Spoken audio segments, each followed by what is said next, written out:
किसी भी पर्सनालिटी को समझना एक पर्सपेक्टिव से हमेशा डिफिकल्ट रहा है, क्योंकि अलग अलग लोगों की अलग अलग क्षमताएं होती हैं उनको देखने की, उनके बारे में बोलने की और समझने की। इसलिए हमने उठाया आज 4 बुक्स अशोका की पूरी पर्सनालिटी को समझने के लिए। पहली बुक है रोमिला थापर की, दूसरी बुक है जेम्स की, तीसरी बुक है डिस्कवरी ऑफ इंडिया और चौथी बुक है R S Sharma ancient history. तो आइए देखते हैं अशोका का पूरा व्यक्तित्व और उनके बारे में जो ग्रेटनेस की बातें कही जाती थी वो कैसा है। अशोका के बारे में बताते हुए 72 73 नंबर पेज पे रोमिला थापर उसके greatest Ashoka the great title पे मोहर लगाते हुए उससे सच में ग्रेटेस्ट बताती हैं। अब वो सच में रहा होगा ग्रेटेस्ट। आगे उन्होंने कलिंगा वॉर का जिक्र किया और कलिंगा वॉर के बारे में हम सब जानते हैं कि कलिंगा वॉर में बहुत सारे लोगों की डेथ हुई थी, बहुत सारे लोग जख्मी हुए थे। उसके उसकी वजह से ब्राह्मणों और बुद्धिस्ट मॉन्क्स बहुत ज़्यादा सफ़र करना पड़ा था। वुमेन चिल्ड्रन ये सब परेशान हुए थे इस वॉर की वजह से। इससे अशोका का हृदय परिवर्तन हुआ और उन्होंने धम्म अपनाया। धम्म शब्द निकला है धर्म से, वही धर्म कर्मण्येवाधिकारस्ते, वही धर्म से निकला हुआ है। धर्म एक संस्कृत वर्ड है जिससे धम्म डिराइव हुआ है। उसके बाद वो बताती हैं कि अशोका ने अपने रीगन के 12th ईयर में के बाद उन्होंने एडिक्ट्स इशू करना चालू किया। एडिक्ट्स वही जो अपने पत्थरों पे लिखे हुए रहते हैं, रॉक पिलर वगैरह, वो सब बनवाने चालू किए। उनमें उनका मैसेज मोरालिटी को बढ़ावा देना होता था। ये कैसे कह रहे हैं हम? क्योंकि उन्होंने कहा था कि जो युवा लोग हैं उन्हें अपने बूढ़ों की बात माननी चाहिए, जो ओनर्स हैं उनको अपने सर्वेंट को अच्छी तरह से ट्रीट करना चाहिए, जो बाकी लोग हैं उन्हें अहिंसा को अपनाना चाहिए, एनिमल को मारना छोड़ना चाहिए, एक दूसरे के प्रति प्यार बढ़ाना चाहिए। उसके बाद उन्होंने ज़्यादातर जो एडिक्ट्स इशू किए थे वो ब्राह्मी स्क्रिप्ट में लिखे हुए हैं, लेकिन लैंग्वेज प्राकृत थी। प्राकृत के पीछे एक कारण था, क्योंकि उस समय ज़्यादातर एडुकेटेड लोगों की भाषा जो थी वो थी संस्कृत और प्राकृत थी कॉमन लोगों की भाषा, और अशोका को बोला जाता है कॉमन लोगों का किंग। तो वो जानबूझ के इंटेंशनली वो प्राकृत लैंग्वेज में हिला रहे थे कि आराम से कोई भी जो नॉर्मल लोग हैं वो पढ़ पाए और समझ पाए कि उनका किंग उनके बारे में क्या सोचता है। जॉन के स्टार्ट करते हैं 1837 में जेम्स प्रिंसेप की उस स्टोरी से जिसमें उन्होंने ट्रांसलेशन किया था जो अशोकन इंस्क्रिप्शन मिला था सांची में। उसके बाद वो बताते हैं कि जो 13th मेजर रॉक एडिक्ट था जिसमें कलिंगा वॉर के बारे में दिया गया है। आपको बता दें कि मेजर रॉक एडिक्ट्स 14 हैं और 13th में कलिंगा वॉर के बारे में दिया गया है, जिसमें फिर बताया जाता है कि उन्होंने धम्म को अपनाया था और बाकी सब चीज़ें। उसके बाद वो बताते हैं देवनाम पियादासी जब जेम्स प्रिंसेप को मिला तो उन्होंने इसको पुरानास में ढूंढा, लेकिन पुरानास में कोई ऐसा किंग नहीं था जो अपने आप को क्लेम करता हो ऐसे नाम से। देवनाम पियादासी का मतलब होता है बिलॉव्ड ऑफ गॉड। कुछ समय बाद उनके एक कॉन्टेम्प्ररी इतिहासकार ही थे, खोज कर रहे थे श्रीलंका में, तो उन्हें पता चला कि यहाँ कोई किंग था जो अपने आप को पियादासी कहता था। फिर बाद में पता चला कि बुद्धिस्ट के बहुत सारे जो स्क्रिप्चर्स हैं उनमें अशोका के बारे में मिला कि मतलब एक बहुत ही ग्लोरीफाइड तरीके से अशोका को उसमें पेश किया गया है।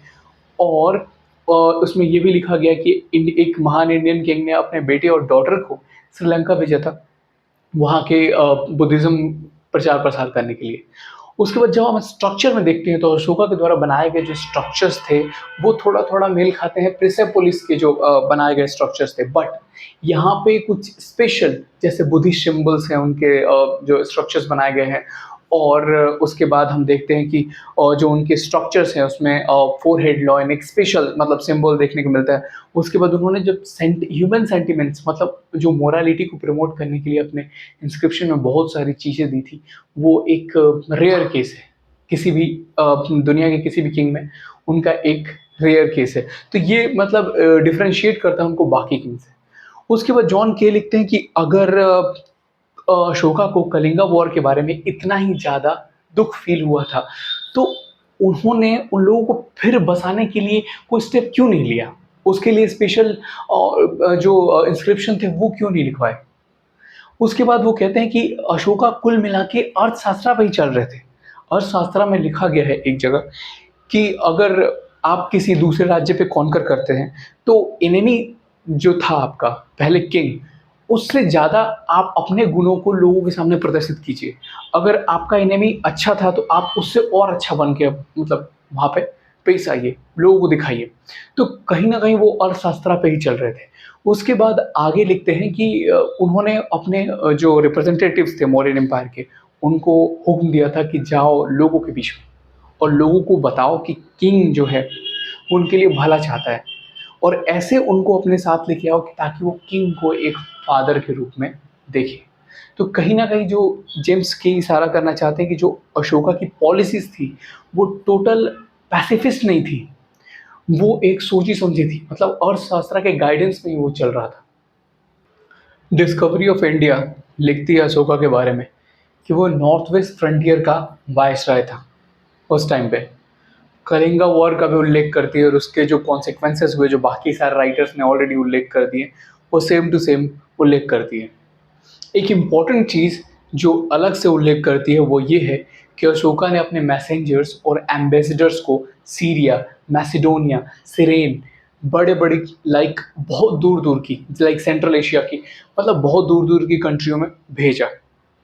बाद में इसी वजह से जो बुद्धिज़्म था वो तिब्बत, चाइना और मंगोलिया तक पहुँचा।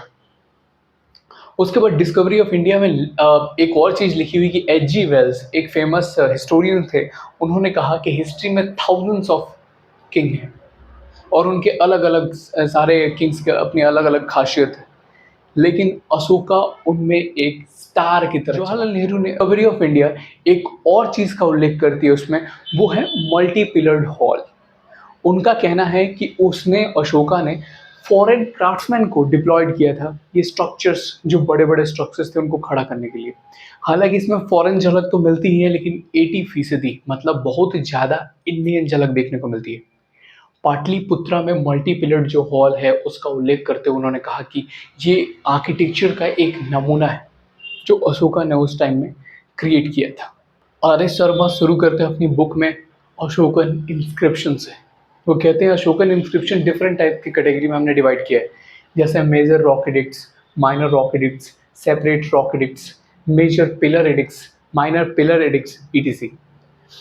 उन्होंने कहा देवनाम पिया पहले भी यूज़ किया गया था उनके एनेसेस्टर्स के द्वारा, पर पियादासी नाम जो था वो यूनिक था और पहली बार इस्तेमाल किया गया था अशोका के द्वारा। उसके बाद वो कलिंगा वॉर का जिक्र करते हैं, वही सेम स्टोरी फिर से कि कलिंगा वॉर के बाद 1 लाख पीपल मारे गए। इसकी वजह से राजा को बहुत बुरा लगा और वो कन्वर्ट करके बुद्धिज़्म में चला गया। उसके बाद वो बताते हैं कि वो अपने ऑफिशियल से कहते थे कि प्रजा के साथ अच्छे से पेश आएँ और उन्हें बताएँ कि किंग उनको अपने बेटे की तरह ट्रीट करता है। आगे हम ये देखते हैं कि उन्होंने लोगों को समझाया कि आप जो वॉयलेंस है उसे छोड़ दें, एनिमल्स के प्रति करुणा में दृष्टि रखें और उन पर दया करें। ये कंधार इंस्क्रिप्शन से इनके सक्सेस को पता भी चलता है, जहाँ पे बहुत सारे फिशरमैन ने किलिंग ऑफ फिशेस और एनिमल्स को छोड़ दिया था अशोका के प्रभाव में आके। कंधार इंस्क्रिप्शन ऐसा कहता है। तो हमें थोड़ा-सा मतलब महसूस होता है कि हाँ, उनकी पॉलिसी कहीं न कहीं सच थी। उसके बाद आगे बढ़ते हुए वो कहते हैं कि अशोका के पास एक डिफरेंट काइंड का ज़ील था बुद्धिज़्म को फैलाने का। उन्होंने डिफरेंट डिफरेंट एरियाज़ में अपने लोगों को भेजा था। इवन उन्होंने ऑफ़िशियल्स अपॉइंट किए थे धर्म को या धम्म को बढ़ावा देने के लिए, जिनको धम्म अमात्य कहा जाता था, धम्म मात्रास। उसके बाद वो आगे फ़ोकस करते हुए कहते हैं कि अशोका ने कहा था लीव एंड लेट लीव, मतलब जियो और जीने दो की पॉलिसी को लोगों के सामने लेके आया था। अशोका ने ये कभी नहीं कहा था कि लोग जो पैसिफिस्ट पॉलिसी है उसको फॉलो करके निर्वाण की प्राप्ति करेंगे, जबकि निर्वाण बुद्धिज़्म में मतलब एक सुप्रीम गोल है। उन्होंने कहा कि वो हेवन जाएँगे, स्वर्ग जाएँगे। तो इससे पता चलता है कि मतलब टोटली वो बुद्धिज़्म के इन्फ्लुएंस में नहीं थे। कहीं न कहीं वो चाहते थे कि सारे लोग एक साथ मिलके रहें और एक साथ चलें। वो आगे कहते हैं कि वो एक लैंग्वेज, एक प्रकार के धर्म या धम्म की स्थापना करना चाहते थे। पर उन्होंने डिफरेंट लैंग्वेजेज़ को जो है वो रिस्पेक्ट दी। जैसे कि खरोष्ठी लिपि का इस्तेमाल किया नॉर्थ वेस्ट फ्रंटियर में, ताकि वहाँ के लोगों को समझ में आए कि किंग क्या एक्सप्लेन करना चाहते हैं। तो एक तरह से उनका स्टेट जो था वो मल्टी स्क्रिप्ट, मल्टीलिंगुअल लैंग्वेजेज़ को भी फॉलो करता था। उन्होंने जितने भी ट्राइबल एरियाज़ में लोग थे, उनको भी कहा कि वो नॉन वायलेंस की पॉलिसी और लोगों के प्रति पैसिफिस्ट रहने की और जो सोशल ऑर्डर में वो पॉलिसी लेके आए हैं, उसी पे चले। लेकिन उन्होंने साथ ये धमकी भी दी थी कि अगर वो नहीं माने, तो वो फिर अंजाम भुगतने के लिए तैयार रहे। आगे बढ़ते हुए लास्ट में वो कहते हैं कि अशोका की पॉलिसी का कोई लॉन्ग लास्टिंग इम्पैक्ट नहीं था, क्योंकि जो उसके वसाव थे, वायसरॉय थे, जस्ट ठीक मरने के बाद 232 बीसी के बाद जब वो रिटायर हो गए, तो अपने आप को इंडिपेंडेंट घोषित कर दिया। और जो नेबर कंट्री में उन्होंने अभियान चलाए थे कन्वर्ट करने का और रिलीजन को फैलाने का, वो भी ज़्यादा इम्पैक्ट नहीं कर पाए उस टाइम तक।